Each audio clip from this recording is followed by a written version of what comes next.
Olá, meus amigos, um bom dia a todos, espero que se encontrem bem. Novamente aqui convosco para estudar as profecias do livro de Daniel. Estamos no capítulo 8 do livro de Daniel. Já verificamos então o início deste capítulo do livro de Daniel, onde falamos dos 4 animais que surgiram e também da comparação que surgiram na visão de Daniel e também a sua comparação não só com o capítulo 7 de Daniel, como também com o capítulo 2 do sonho de Nabucodonosor que Daniel interpretou. Verificamos então várias evidências em que existe uma relação entre estes 3 capítulos do livro de Daniel, nomeadamente não só nas partes da estátua do sonho de Nabucodonosor, como também dos animais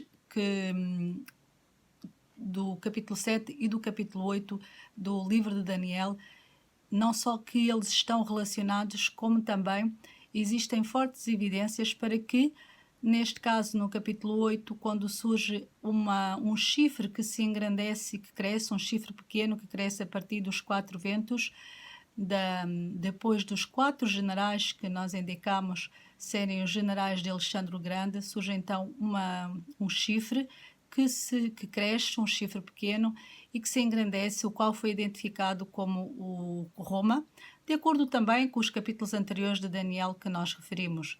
Roma nas suas 2 fases, Roma imperial e Roma papal, o sistema religioso então de Roma. E ficamos de ver então nestes vídeos a profecia dos 2300 dias, que é referida depois no versículo 14 do livro de Daniel, do capítulo 8, do livro de Daniel, exatamente, do capítulo 8, no versículo 14. E vamos então verificar, vamos ler novamente, relativamente a estes 2300 dias, o que é que significarão e a que é que se referirá esta profecia e o que é que significa o santuário, que santuário é este que é referido aqui na profecia. Vamos ver a relação também entre 2 santuários, o santuário terrestre, que foi dado como modelo das coisas que eram feitas no céu a Moisés e o qual ele construiu aqui nesta terra, e o santuário celestial, que era exatamente o modelo daquele santuário que foi dado a Moisés. Vamos então ler na Bíblia, no livro de Daniel, no capítulo 8. E vamos ler então a partir do versículo 9, que diz o seguinte: E de um deles saiu um chifre muito pequeno, o qual cresceu para o sul, para o oriente e para a terra formosa. Portanto, nós já verificamos que este chifre pequeno terá então a ver com o Império Romano, nas suas 2 fases, e este sul, oriente e terra formosa, portanto, os 3 domínios para os quais ele se estendeu. E se engrandeceu até contra o exército do céu, e alguns do exército e das estrelas lançou por terra e os pisou. Portanto, engrandeceu até o exército do céu.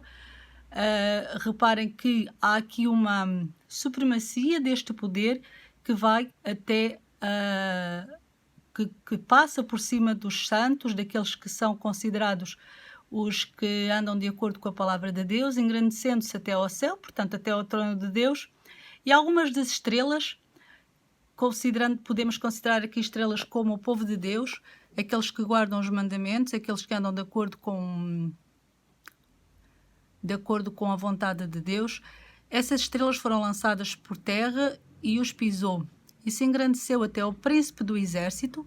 E príncipe do exército, nós aqui, quando falamos em príncipe do exército, noutros lugares de Daniel é mencionado, por exemplo, em Daniel 9, 25, é mencionado também como o Messias, o príncipe, ou em Daniel 12, 1 é mencionado como o grande príncipe, em Daniel 10, 21 como Miguel, o vosso príncipe.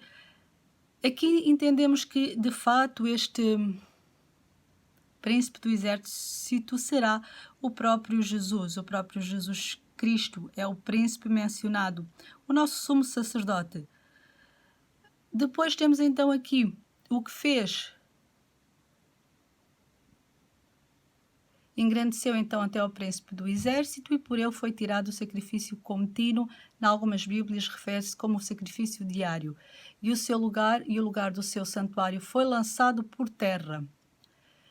E um exército foi dado contra o sacrifício contínuo, o sacrifício diário, por causa da transgressão.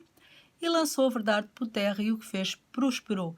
Reparem que aqui existe um exército que, entendendo então que será o povo de Deus, tal como aconteceu com Daniel, que foi para o exílio por causa das transgressões do povo, não por causa das transgressões de Daniel, mas quando estamos a falar do povo de Deus, estamos a falar de uma grande quantidade de pessoas que, obviamente, uns são fiéis aos mandamentos de Deus, e dentre eles existe sempre o joio. E entre o trigo e o joio, por causa das transgressões do joio que está no meio do trigo, acaba por haver, então, Deus acaba por permitir que o povo sofra, de forma a que eles possam, então, engrandecer ao Deus do céu e verificar as suas transgressões. Aqui, da mesma forma, também foi permitido, então, a este chifre pequeno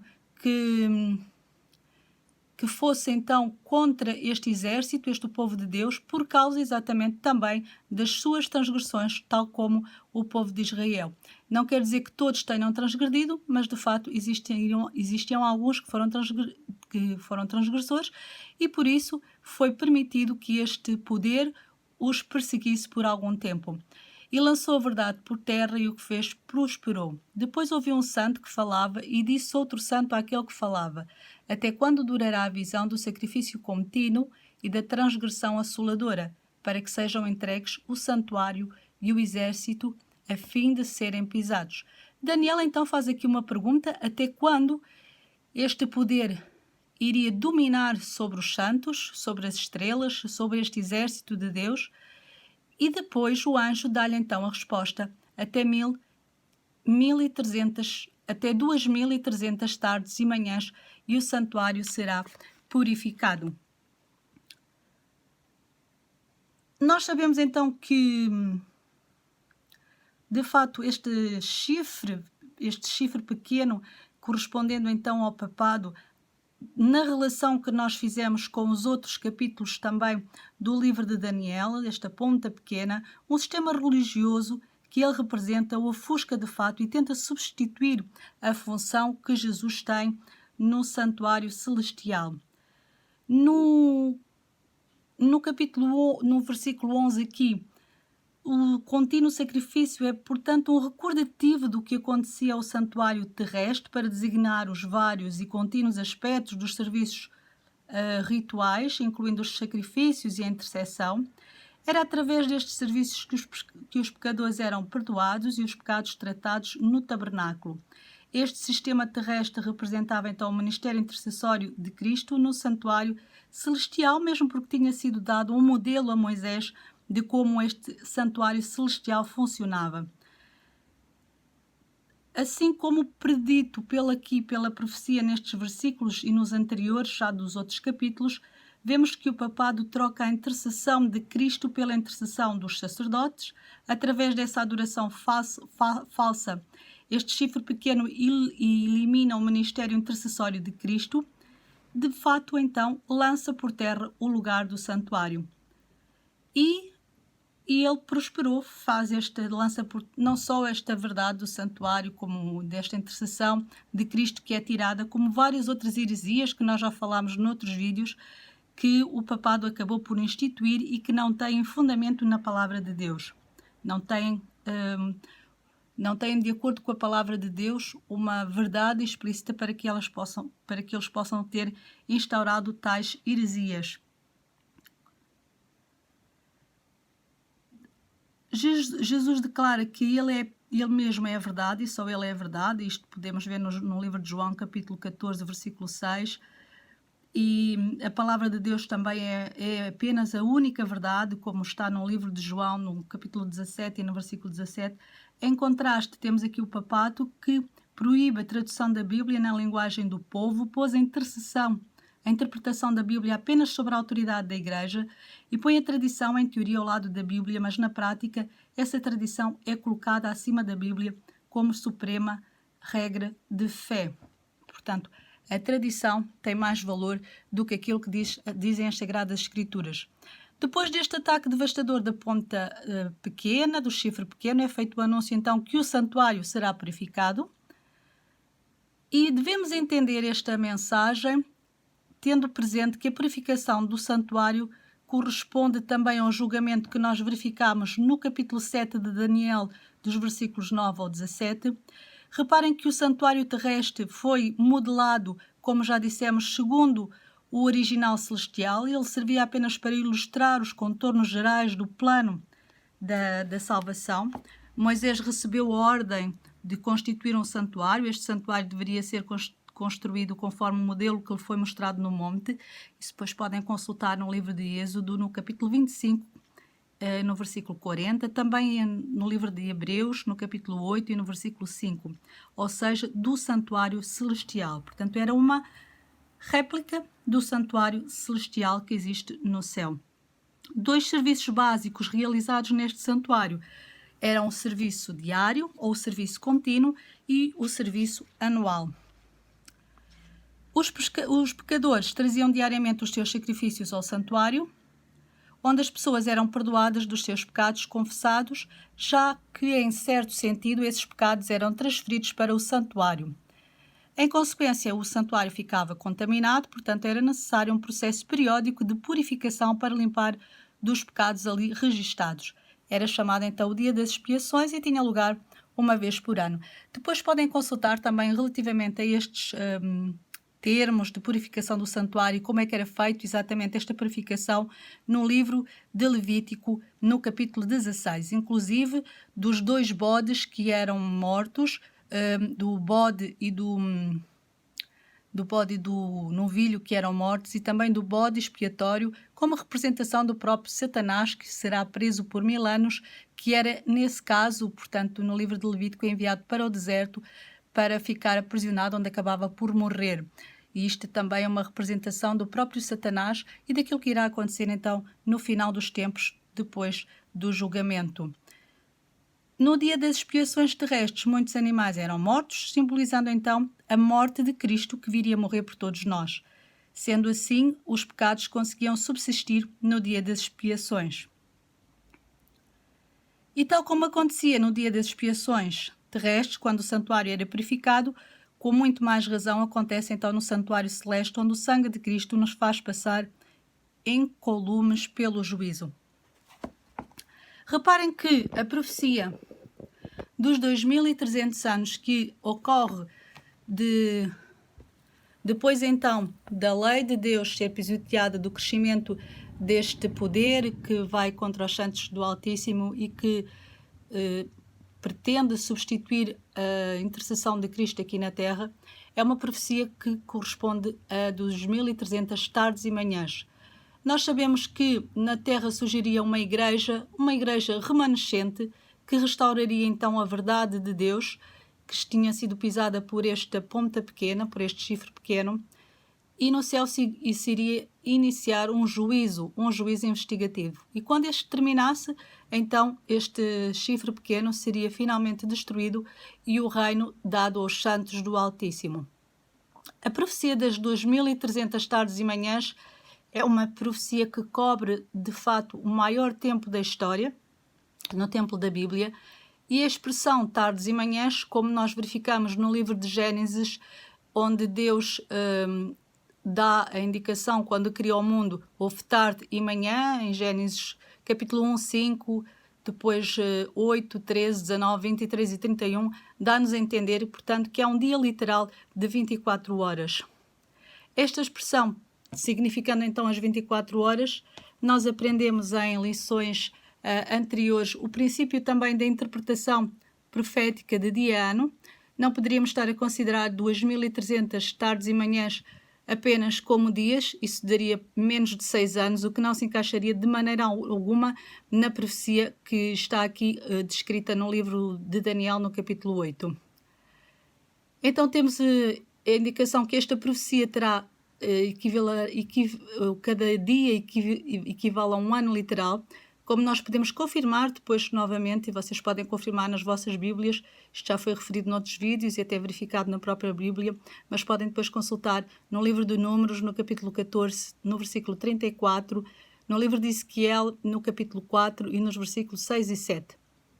Então, desta forma, a purificação do santuário do qual fala Daniel, ou do santuário celestial, ocorreria então depois que passassem 2300 2.300 anos.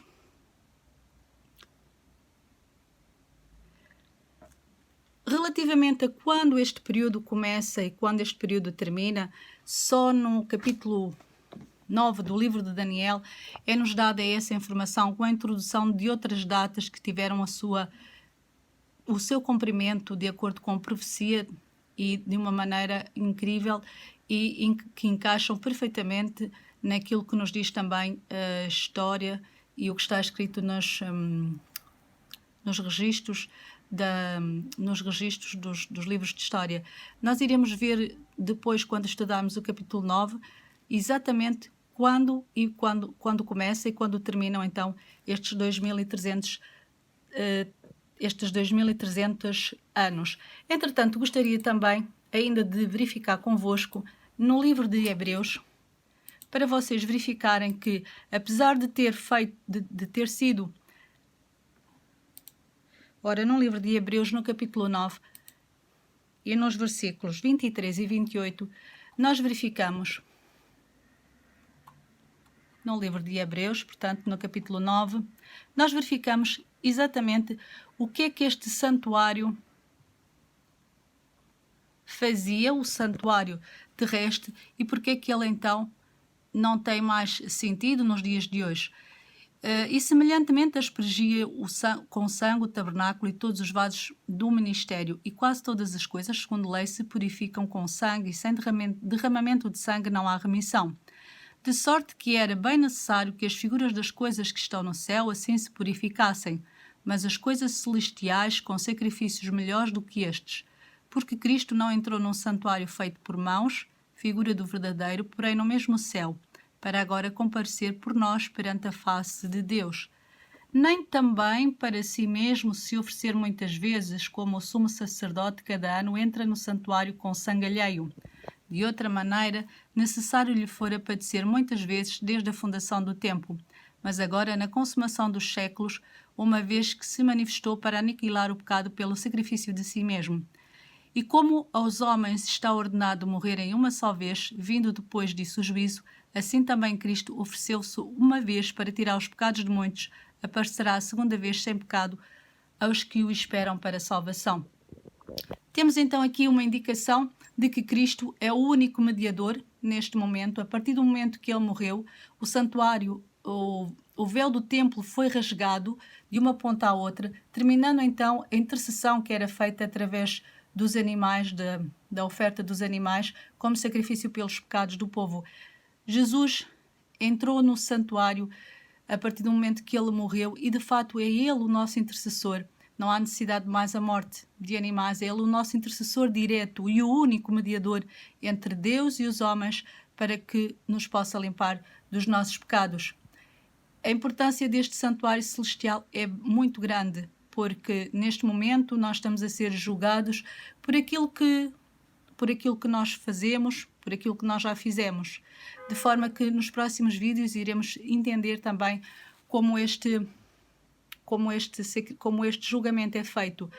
Gostaria também de fazer notar que Tito acabou por destruir o templo de Herodes no ano 70 depois de Cristo, de maneira que este santuário celestial não poderia de maneira nenhuma referir-se ao santuário que existia e que continuou porque os judeus não quiseram aceitar a verdade, continuou passado algum tempo ainda com a oferta de sacrifícios mesmo após a morte de Cristo. No entanto, o sacrifício e a morte de animais terminou exatamente quando Jesus morreu.